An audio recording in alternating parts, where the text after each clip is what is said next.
नमस्कार विद्यार्थियों।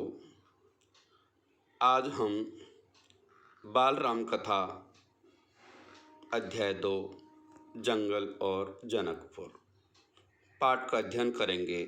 मैं बीएल बैरवा। राजकुमारों का महर्षि के साथ गमन। राजमहल से निकलकर महर्षि विश्वामित्र सरयू नदी की ओर बढ़े। दोनों राजकुमार उनके साथ नदी के किनारे किनारे चलते ही रहे।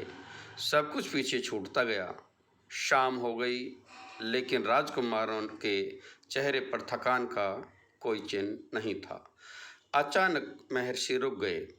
उन्होंने आसमान पर दृष्टि डाली। आसमान मटमैला हो गया। महर्षि ने कहा, आज रात नदी पर ही विश्राम करेंगे। महर्षि ने राम से कहा, मैं तुम दोनों को कुछ विद्याएं सिखाना चाहता हूँ। इन्हें सीखने के बाद कोई तुम पर प्रहार नहीं कर सकेगा, उस समय जब तुम नींद में रहो। दोनों भाइयों को बला और अतिबला नाम की विद्याएं सिखाई। सुबह यात्रा फिर शुरू हुई। राम लक्ष्मण अब महर्षि के ठीक पीछे चल रहे थे, ताकि उनकी बातें ध्यान से सुन सके। महर्षि ने उन्हें वहाँ के लोगों, वनस्पतियों तथा स्थानीय इतिहास के बारे में बताया। आगे की यात्रा जंगलों से होकर थी। उससे पहले उन्होंने संगम पर बने आश्रम में विश्राम किया और अगली सुबह नाव से गंगा पार की। नदी पार घना जंगल था। जानवरों की कर्कश ध्वनियाँ सुनाई दे रही थी। महर्षि ने दोनों राजकुमारों को आश्वस्त करते हुए कहा, ये जानवर और वनस्पतियाँ जंगल की शोभा है। असली खतरा ताड़का से है, जो यहीं रहती है। ताड़का के डर से वन में कोई नहीं आता था। राम ने महर्षि की आज्ञा से धनुष पर प्रत्यंचा चढ़ा ली। राम ने उसे खींचकर और जोर से छोड़ा। उससे ताड़का उत्तेजित हो गई।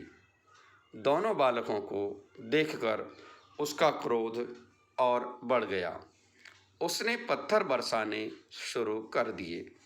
राम ने उस पर तीर चलाए। ताड़का राम का एक तीर लगते ही गिर पड़ी। वह फिर नहीं उठी।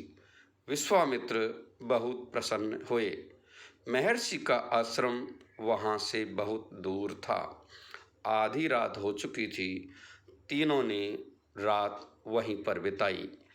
ताड़का के वन में न होने कारण वह स्थान अब भयमुक्त था, क्योंकि पहले लोग ताड़का के डर से जंगल में नहीं आते थे। यज्ञ पूर्ति। अंतिम पड़ाव था सिद्धाश्रम। वहाँ पहुंचकर यज्ञ की तैयारी करने लग गए। अनुष्ठान आरंभ हुआ। आश्रम की रक्षा का भार राम लक्ष्मण को सौंप दिया गया। 5 दिन तक सब कार्य ठीक ठाक चलता रहा। राम लक्ष्मण ने आश्रम यज्ञ पूरा होने तक न सोने का निर्णय लिया। यज्ञ का अंतिम दिन था। अचानक आसमान से भयानक आवाज़ें आई। सुबाहु और मारीच ने धावा बोल दिया। राम ने धनुष उठाया और मारीच पर छोड़ दिया। मारीच तीर लगते ही मूर्छित हो गया। वह बहुत दूर समुद्र के किनारे जाकर गिर पड़ा। राम के दूसरे बाण से सुबाहु के प्राण निकल गए। राक्षसों में भगदड़ मच गई। महर्षि विश्वामित्र का अनुष्ठान पूरा हुआ। महर्षि प्रसन्न हुए और उन्होंने राम लक्ष्मण को मिथिला के राजा जनक के दरबार में चलने के लिए कहा। राजकुमारों का मिथिला गमन। राम और लक्ष्मण महर्षि के साथ मिथिला पहुँचे। राजा जनक ने महल से बाहर आकर विश्वामित्र और राजकुमारों का स्वागत किया। महर्षि ने राम और लक्ष्मण का परिचय कराया कि ये राजा दशरथ के पुत्र हैं। अगले दिन स्वयंवर की तैयारी की गई। ऋषि, मुनि और राजकुमार यज्ञशाला में उपस्थित हुए। शिव धनुष को लाया गया। वह एक बहुत बड़े बक्से में रखा हुआ था जो पहिए लगे हुए थे। उसे खींच कर लाया गया। विधिराज ने मुनिवर को शर्तों के बारे में बताया कि जो इस शिव धनुष पर प्रत्यंचा चढ़ा देगा उसी के साथ अपनी पुत्री सीता का विवाह करूँगा। कई राजाओं ने प्रयास किया लेकिन धनुष को हिला तक नहीं पाए। राम ने महर्षि विश्वामित्र से आज्ञा लेकर धनुष को उठा लिया। विधिराज यह दृश्य देखकर चकित हो गए। राम ने आसानी से धनुष झुकाया और प्रत्यंचा खींची। दबाव अधिक होने से शिव धनुष बीच में ही टूट गया। राजा जनक यह देखकर बहुत प्रसन्न हुए। विवाह। महर्षि की अनुमति से दूत अयोध्या भेजे गए। बारात तैयार होकर आई। पहले राजा जनक ने छोटी पुत्री उर्मिला का विवाह लक्ष्मण से करने का अनुरोध किया।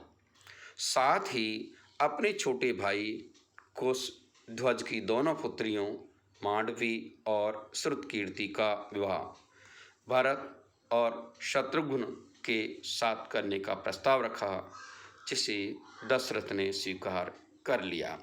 विद्यार्थियों, यहाँ पर कुछ शब्दार्थ दिए हुए हैं, जैसे विश्राम, आराम, उत्तेजित, क्रोधित, अनुष्ठान, यज्ञ, धावा, आक्रमण, प्रस्ताव, निवेदन। सरयू एक नदी का नाम है।